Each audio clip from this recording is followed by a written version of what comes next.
Welcome back to Velocity Invitational here from Laguna Seca in California, just above the Monterey Peninsula. I would say it's a beautiful day because that's what I usually say here, but it's not really, to be honest. But we are here for something very special indeed. And you could argue that Trans Am, in many ways, made its name here at the likes of Sonoma, Riverside, and here at Laguna Seca. And I'm delighted to be welcome a current Trans Am driver in Cameron Lawrence, and also Chad Reinhold, who's also racing, I think it's, I want to say a Cadillac CTS VR. Yes, yes. Welcome aboard, both gentlemen, and you looked excited as I did at this grid, because it really is a phenomenal collection of historic Trans Am cars. And would you agree this is kind of where it all began? Yeah, this is really cool seeing all these cars here. There's some really historic cars, some really cool makes from everyone, from Dodge, from Ford, from Chevrolet. So it's really neat to be here in Laguna and see this big mix of cars that they've got. Now, you're a current Trans Am driver. Have you ever driven in any of the historic? I know Tommy Dreesy owns one, a very special one, and he's done a little bit of this, but have you ever done anything like this? Yeah, so I've driven Don Yount out in Texas, actually, giving him a quick shout out. He's got an old Lynn St. James car that I've gotten to drive and get a few laps in out at the Motorsports Ranch at Crescent, and it was a blast. It was probably some of the most, 5-6 laps, most fun I've had in a while, just getting to slide that thing around and really get to experience what these cars were and kind of where we are now. It's pretty neat to see where we started out and see how these things performed and what drivers had to deal with back in the day that I didn't have to deal with these days. But they're amazing cars. They sound great. They're just so much fun to drive. It's funny because we always talk about your cars as being, the simple, pure racing and all the rest of it. And yet these are even more simple, more stripped down, cars of the day from the early or late 60s, early 70s. Chad, I was talking to Kev, me and Kev, the other English presenter here this weekend. We get excited by American muscle cars because we're from England. But do you as an American get excited by as much? Yeah, that's just what I do for a living. I mean, these are the cars. We support a dozen of these cars in historic Trans Am. 3 of our cars are out there right now, so I'll probably only focus on them. Well, tell us about the 3 you've got out there. That's good news. There's a 69 Camaro out there, the University of Pittsburgh car that I think is starting 4th. There's the 70 Autodynamics Challenger that Sam Posey drove in 1970. That's starting 10th, I think. And then the 1968 Camaro of Rusty Jowett originally drove. It's being driven by Daniel Goldsmith. I think he's in about 13th. Super cool. Love that Sam Posey car. Oh, yeah. Well, and that's the beauty of it. You're literally watching Trans Am, and the accolade of race on Sunday, buy on Monday was what Trans Am was all about. And we've been through the groups as the day has gone on. And we went through the late 50s and early 60s, and we talked about how production cars from the UK, the small displacement cars, would come here to take on the mighty muscle. And we're going to see Mini versus Mustang later today. But then we talked about the Japanese. I had Adam Carolla talking about his Datsun and talking about how the Japanese came here. But when it came to pure excitement and what really ignited the pony wars, as they were called, but what really ignited, I think, the sort of regular Joe on the street was the fact that they were seeing Pontiacs, they were seeing Dodge Chargers, cars that they knew and they would see at the stoplight racing, and that really got the imagination going, didn't it? Away we go then. First and foremost, what a beautiful sound. Down into Andretti curve for the first time. Everybody spreading out. We got 3 wide at one point. A 10-lap race. And straight away, it's the AMC Javelin that takes the lead ahead of the number 6. The 1970 version. Bruce Canepa at the wheel in second place. In third place. Yeah, Jimmy Hague out in the lead. He's a super quick driver, and that's a quick car, great car. Peter Gregg drove that car in 1971, and Jimmy Hague drives it extremely well. Simon Gregg's, of course, still involved in Trans Am today, and yeah, the legacy continues. So that's what I love about it. I did some commentary earlier in the year with Willie T. Ribbs, and I love the fact, and Ray Everingham, and people like that, people who've been part of this Trans Am history, and it's very much alive and kicking today, isn't it? Yeah, we just came back from Lime Rock and Watkins Glen about 3 or 4 weeks ago with most of these guys racing out there too. So These cars are getting a good workout in only about a month's time. They've done three race weekends. Because these manufacturers that back in the day produced these cars, we talk about historic racing, is it easier to keep these cars running because the manufacturers are still here? Well, Cameron would be much better at knowing this current stuff. These things are hard to keep running because the parts are so old and they're so trick. It's hard to get a good these part. These are 50-year-old plus cars. Yeah. That is crazy. They are street cars, but man, they are just pure race cars. They're just all drivers' cars. That's why I think I had so much fun getting to drive it. The feedback that you get from these things, they're so raw. You know, even the cars we run in Trans Am or TA2 now are still purpose-built cars, and you hop in a car that you could buy and drive on the street, and what they turned them into, you know, back in the 60s and 70s, just really unbelievable. Well, already we've got a great race on our hands. Look at these two going side by side into turn 3. Whoa! Man. Wow. That was no close. holding back. I'm going to check the fenders on both those cars. Yeah, no kidding. That is awesome. It's all right. They share kind of the same colors, so I think you wouldn't have a hard time telling there. But looks like they're trying to chase down the leader a little bit. Yeah, now we're looking at the 72 Javelin. The Javelin was built by the Penske Racing Team for AMC as a factory effort in the 1970 SCCA Trans Am Championship. Mark Donohue, Peter Revson, household names, if you will.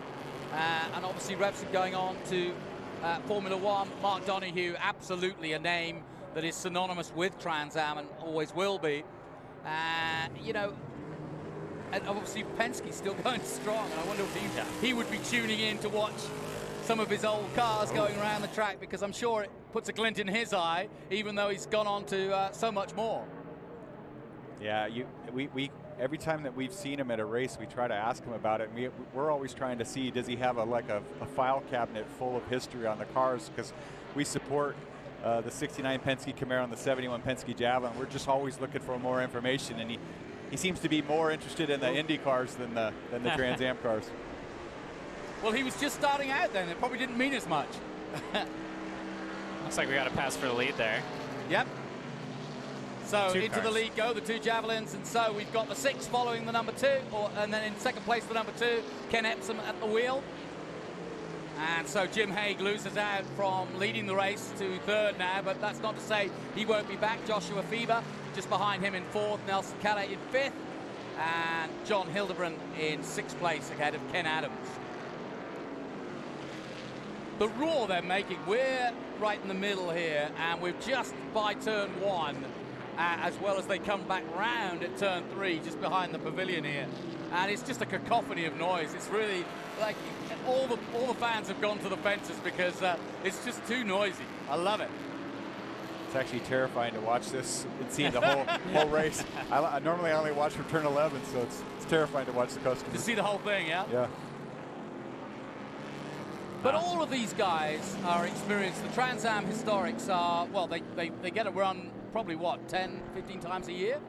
They probably could as much as 10, but normally it probably averages out to about 7 to 8. Big races. They can run smaller races, but we, as a group, we try to go to about 7 races. And, you know, everybody knows each other. They know who does what, and kind of, there's not a choreograph to it, but they race hard but fair, yeah? Yeah, especially these top 7 guys, you can race with them all day long. Normally I'm out there in a 69 Camaro with them, and you can race a foot away from them, and you can totally trust them. What are you racing this weekend? Just my Cadillac, a CTS VR, and a couple groups from this, and Group 9. It starts at 340. Okay, good. Yeah, Cameron's supposed to be on holiday this weekend, but we dragged you in here anyway. Yeah, exactly. I mean, what's a day at home when you can spend it at the racetrack? And these guys are, the top 4 is too wide going into turn 1. I mean, this is awesome. Just seeing these cars move around. You know, a lot of these guys on old bias ply tires, which we had in TA2, and they were a lot of fun to kind of slide around. They move around a lot. I mean, watching these guys, they're not just out there doing parade laps. I mean, they are really just hustling these cars around, and seeing them do it, and do it so well. I mean, you know they're on the edge when you see them slide them through turns 2, turn 3 here. Just really cool to watch. And the sound is amazing. I don't think you could ever get tired of big V8s pounding around Laguna. And that's a fair compliment coming from a man who was in the Trans Am Series. This time last weekend at VIR, I was with him and watching it, and he'll be at Coda, of course, in early November doing exactly that, the final round of the Trans Am Series for 2022. Cameron Lawrence you're listening to. And yeah, you're right, absolutely right. These guys are putting these cars through their paces. Over 50 years old, some of these cars, if not more. And it's just awesome to watch. As they come to the top of the hill, the drone really shows you the corkscrew and its enormity. And then this shot really shows you them plunging down the 5 stories. Whoa, wheel it, wheel it. There's your Camaro making a comeback. Yeah. Yeah, Josh is a good driver. He's doing well. He's hard on brakes, so we've been working on those brakes a lot. And that's all I keep on thinking is I hope he keeps them under him the whole session. Now, Chad, my notes say on this car, the 1969 Camaro was built by Bob Fryer's University of Pittsburgh racing team for competition in the SCCA Trans Am and A Sedan National Series. Can you expand on that for me? Yeah, it's really a neat story. Bob Fryer got the actual University of Pittsburgh to actually recognize a course in mechanical engineering for doing race car work. And they had Bob Fryer as the driver. It later became John Miller driving it as well. But Roger Penske and the Penske racing crew even built the roll cage for this thing and actually initialed it and, or say, serialized the roll cage with it. So it's got a Penske cage in it, a bunch of extra Penske stuff. And so it's for an independent car, it's got some really good stuff. And that's probably why he's right up there in top 4. And but he's using all the track, as you can see, too. I tell you what, I know some Trans Am fans in New Zealand who'll be loving this. They do a Trans Am muscle car series with Holdens and some Mustangs and so on. But they'll be loving watching this around Laguna Seca, I can assure you. Absolutely, yeah. And the Kiwis actually brought a lot of American Trans Am cars there. Joe Chamberlain brought a 69 Camaro there. And then Ron Grable brought Titus Firebird there that a fellow named Rod Coppins won the 1973 New Zealand Touring Car Championship with. Yeah, it's amazing how cars make it to where their final destination is. A lot of the Mustangs were brought over by the US Army when they were stationed out there down just below New Zealand. And when they went back home, they just said, well, I don't want to ship it back. And they sold them. And so there's a lot of stories like that. Same is true, the Jeeps were based in Iceland. American Jeeps during World War II were based in Iceland. And now when you go around Iceland, you see a bunch of Jeeps and they race them. So I love the history of that sort of stuff. Man, it's turned into like going on. Yeah, this is a real big battle now. Wow. Yeah, you guys. That Gray Ghost is really a neat car. I went and saw it before John bought it in Michigan, and it was pretty much exactly as it was when Herb Adams designed, and his whole group of GM engineers helped him build it out of his wife's '64 Tempest. It's a neat car. Well, that is the point. These were go-to-the-shop cars as well as race cars, or they turned them into race cars, Yeah, there's a great article on that car by Road and Track or Car and Driver, I can't remember, where they're literally got the car on Herb Adams' front lawn, and they're talking about how he's converted his wife's car into a Trans Am car. I might get in trouble if I did that. So what have you seen here, guys, that you've kind of that you want to take a closer look at? I mean, there's so much eye candy here in terms of cars, isn't there? This fellow here, Ken Adams, that the camera was just focusing on, who's now in about 6th place. Yeah. He's super fast too, so he might actually end up there in the top 4.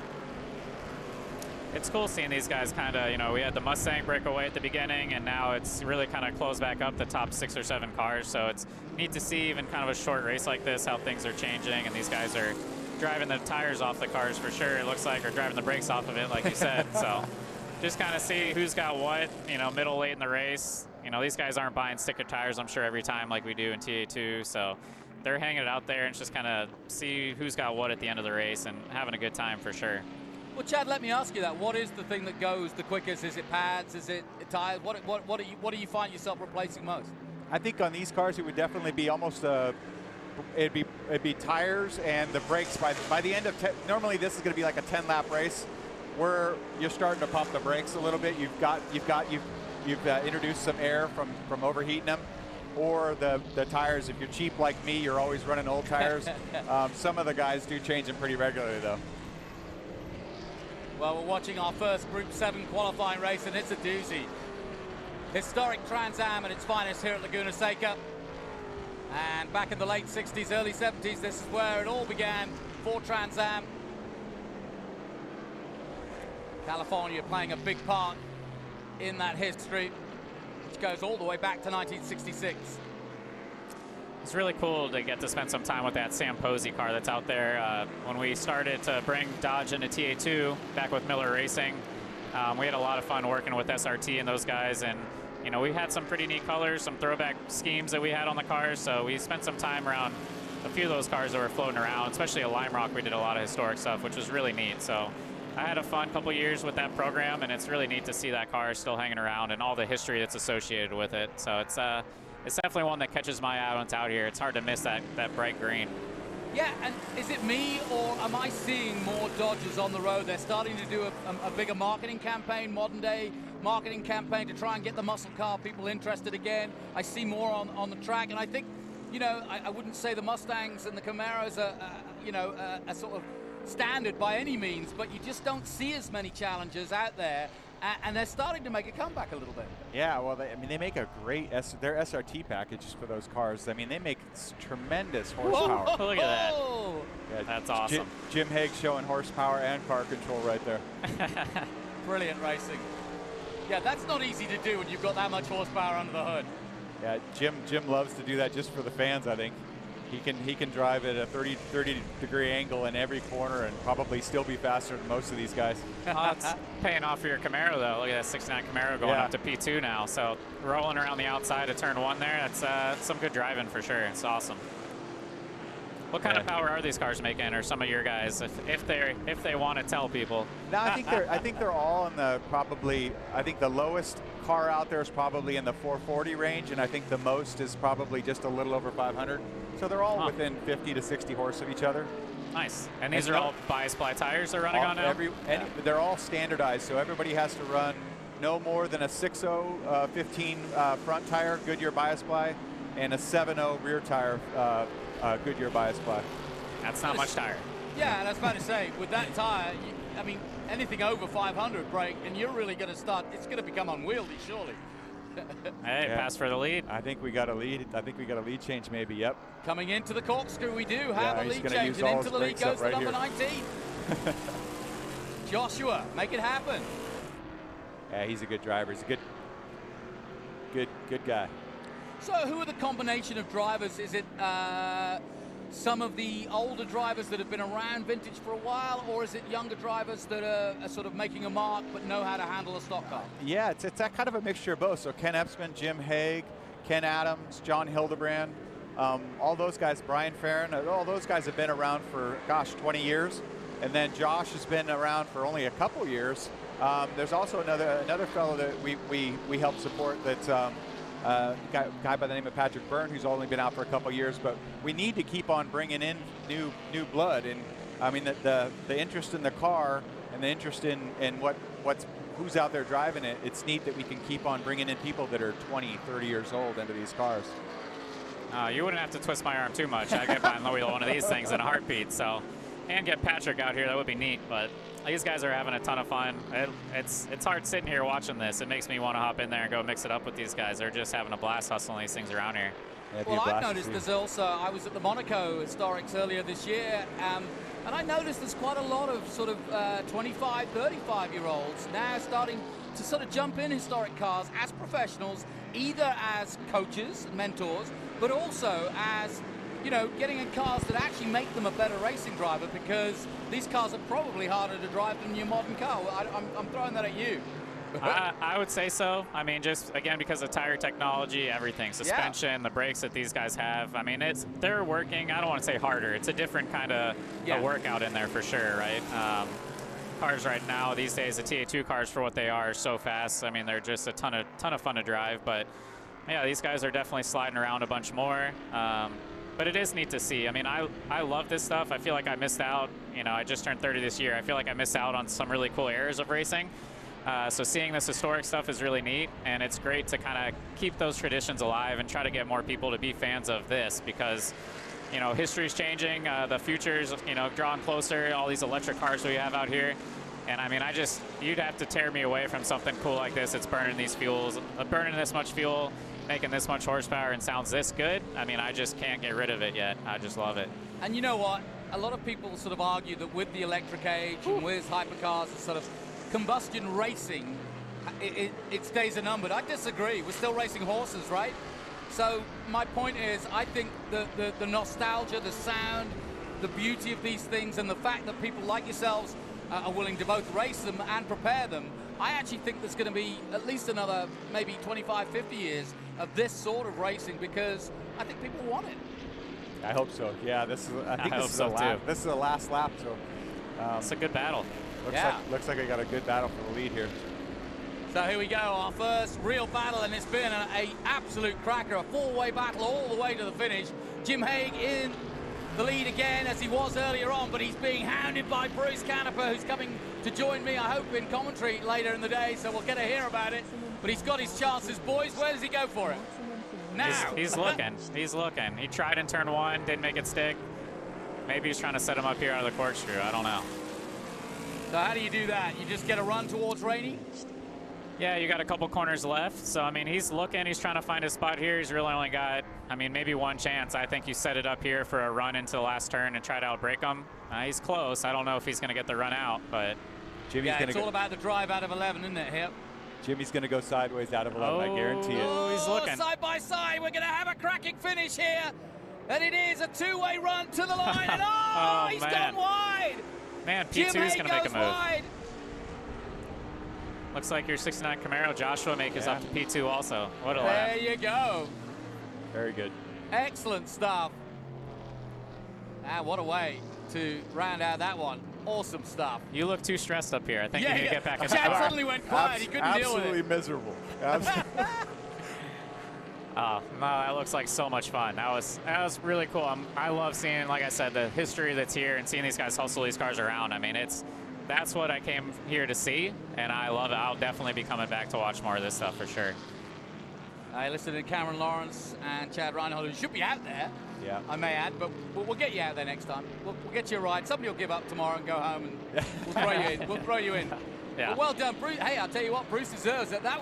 He was in a race there. Yeah, he does a good job every time. He really wrings the neck out of that javelin. He does a good job. And he drives so many different cars. That's what I'm always amazed at, how he can literally leap into an IMSA car or a wet car or whatever it is and get it round.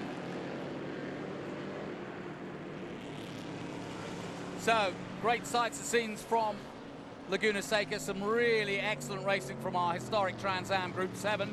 Their first time in action, and we had a cracking race all the way through. Jim Haig thought he had it in that all orange, but the 19 and the 6 came at it, and the AMC Javelin doing the business. They call that car school bus yellow because Bud Moore was told by Ford that the red and black from '69 wasn't bright enough for Ford, so he went down and got a Chrysler color that was meant for school buses, and that's what it is. Well, listen, Chad, Cameron, thank you so much for coming in. I know you're busy, and well, in your case, Cameron, you're just having a good time. I'm hanging out. I'm loving it. Come and hang out when we talk Formula One too, because there's some Formula One cars going to be on track later. Chad, I know you got to go and race around. Come and join us afterwards if you get time. But thanks for coming in, both of you.